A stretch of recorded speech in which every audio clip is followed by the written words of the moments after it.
আসসালামু আলাইকুম রাহমাতুল্লাহি ওয়া বারাকাতুহু। সুপ্রিয় সম্মানিত দর্শক শ্রোতা, আশা করি মহান রব্বুল আলামিনের দয়ায় আপনারা সকলেই ভালো আছেন।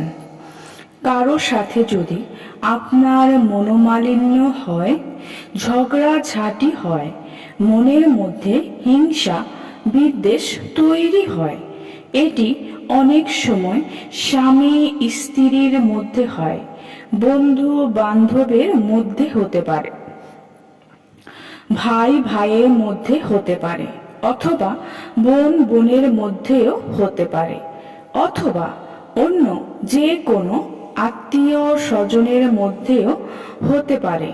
মোট কথা, যার এরকম সমস্যা হয়, পরস্পর অসন্তুষ্টি তৈরি হয়, কিন্তু আপনি মনে করেন এটা হওয়া উচিত নয়।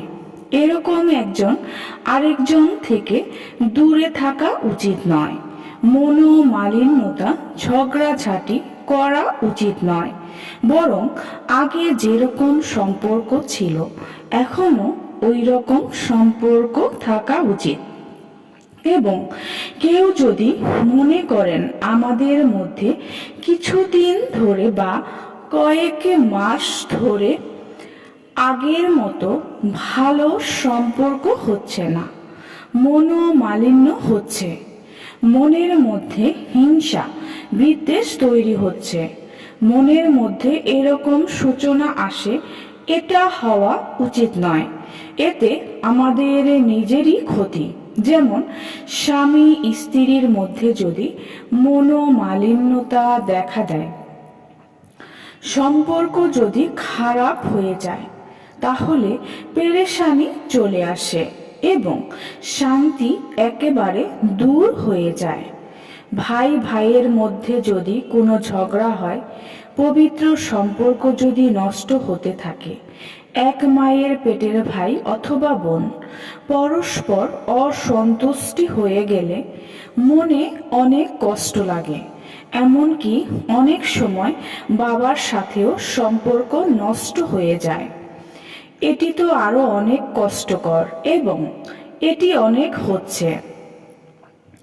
পবিত্র এই সম্পর্ক নষ্ট হলে অনেক চিন্তা পেরেশানি চলে আসে। তাই অনেকে আল্লাহর নিকট দোয়া করেন যেন সম্পর্ক ঠিক হয়ে যায়, এবং অনেকেই অনেকের নিকট যায়। কোনো আল্লাহওয়ালার নিকট গিয়ে বলে, আমাকে একটি আমল দিন যাতে সম্পর্ক ঠিক হয়ে যায়। কারো যদি এরকম সমস্যা হয়, তাদের জন্য সংক্ষিপ্ত একটি ওজিফা আলোচনা করব। ওজিফাটি কিভাবে করবেন? আপনি যদি কারো অন্তরে আপনার প্রতি ভালোবাসা বৃদ্ধি করতে চান, মোহাব্বত বৃদ্ধি করতে চান, যে কোনো নামাজের পরে এই আমলটি করবেন। ফজরের পরে করতে পারেন অথবা এশার নামাজের পরেও করতে পারেন। যখন আপনার সুযোগ হবে তখনই করবেন এবং একা একা বসে এই ওজিফাটি করবেন, কেউ যেন ডিস্টার্ব না করতে পারে, এবং খুবই গুরুত্বের সাথে মনোযোগ সহকারে এই ওজিফাটি করবেন এবং এই দোয়ার মাধ্যমে আল্লাহর কাছে সাহায্য প্রার্থনা করবেন যেন পরস্পর এই মনোমালিন্যতা দূর হয়ে যায়, পরস্পর মিল মোহাব্বত তৈরি হয়ে যায়। সর্বপ্রথম 11 বার দুরূদ শরীফ পড়ুন, অতঃপর 11 বার এই দোয়াটি পড়ুন। আল্লাহ পাকের দুটি নামের সাথে পড়ুন, এমন দুটি গুণবাচক নাম যেগুলি আর কারো মধ্যে নেই। ইয়া হাইয়ু ইয়া কাইয়ুম, ইয়া হাইয়ু ইয়া কাইয়ুম। এর অর্থ হে চিরস্থায়ী, হে চিরঞ্জীব। এটি এভাবে পড়বেন, ইয়া হাইয়ু ইয়া কাইয়ুমু ইয়াকা না'বুদু ওয়া ইয়াকা নাস্তাঈন বিরহমাতিকা আস্তাগীস।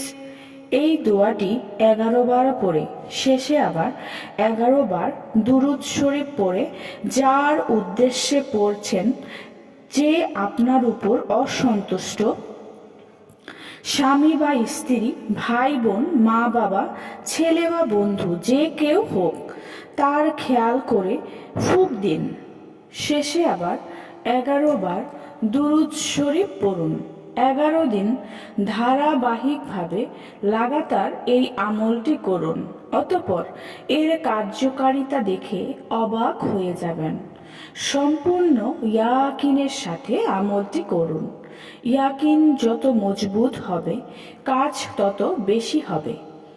সুপ্রিয় সম্মানিত দর্শক শ্রোতা, আশা করি ভিডিওটি ভালো লেগেছে। ভিডিওটি যদি ভালো লেগে থাকে অবশ্যই চ্যানেলটি সাবস্ক্রাইব করবেন, লাইক করবেন, কমেন্ট করবেন এবং বেশি বেশি শেয়ার করে দিবেন। সবাই ভালো থাকবেন। আল্লাহ হাফেজ।